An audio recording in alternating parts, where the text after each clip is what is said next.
रुला देने वाली एक हिंदी कहानी। हेलो माँ, मैं राजू बोल रहा हूँ। कैसी हो माँ? मैं ठीक हूँ बेटे। ये बताओ तुम और बहू दोनों कैसे हो? हम दोनों ठीक हैं माँ। आपकी बहुत याद आती है।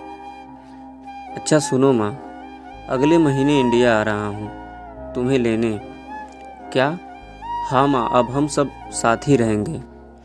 नीतू कह रही थी माँ जी को अमेरिका ले आओ, वहाँ अकेली बहुत परेशान हो रही होंगी। हेलो, सुन रही हो माँ? हाँ हाँ बेटे।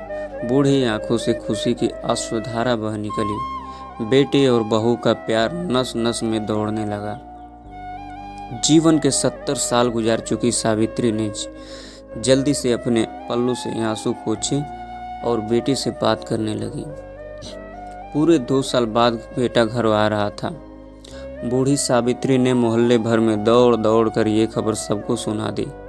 सभी खुश थे कि चलो बुढ़ापे में चैन से बेटे और बहू के साथ गुजर जाएगा। राजू अकेला आया था। उसने कहा, माँ हमें जल्दी वापस जाना है, इसीलिए जो भी रुपया पैसा किसी से लेना है वो लेकर रख लो, और तब तक मैं किसी प्रॉपर्टी डीलर से मकान की बात करता हूँ। मकान? माँ ने पूछा।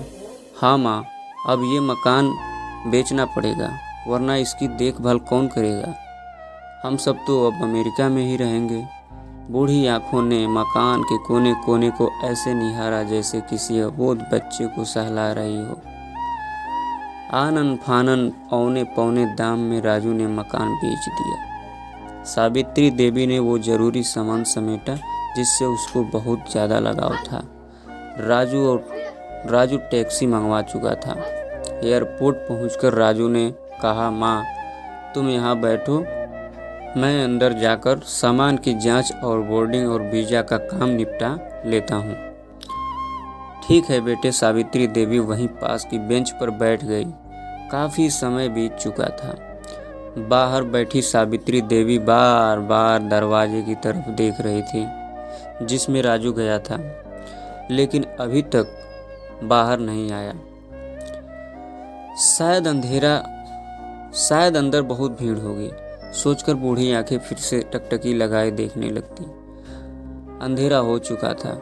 एयरपोर्ट के बाहर गहमा गहमी कम हो चुकी थी।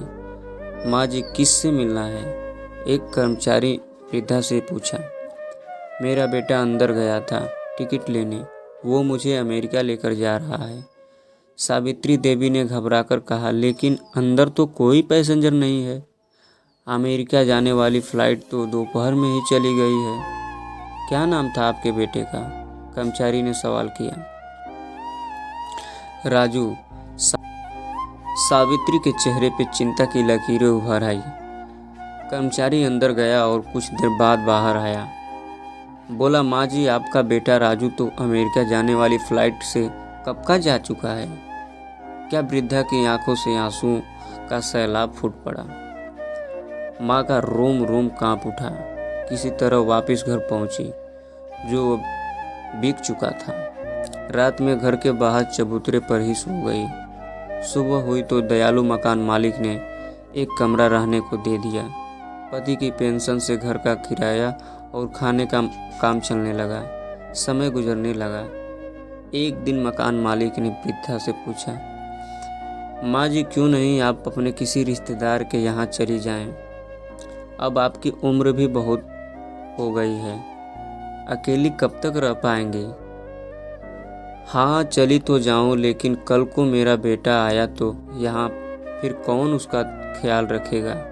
आँख से आंसू आने लग गई। दोस्तों, इस कहानी से हमें यही सीख मिलती है कि सबका साथ छोड़ दो, चाहे दुनिया का साथ छोड़ दो, मगर एक माँ का आंचल पकड़े रखना, कभी मत छोड़ना। इतना होने के बावजूद भी वो माँ इंतज़ार कर रही है। और आप चैनल पर नए हो तो चैनल को सब्सक्राइब कर लीजिए, बेल आइकन को प्रेस कर लीजिए। ये कहानी अच्छी लगी हो तो कमेंट में ज़रूर बताइएगा। जय हिंद, जय भारत।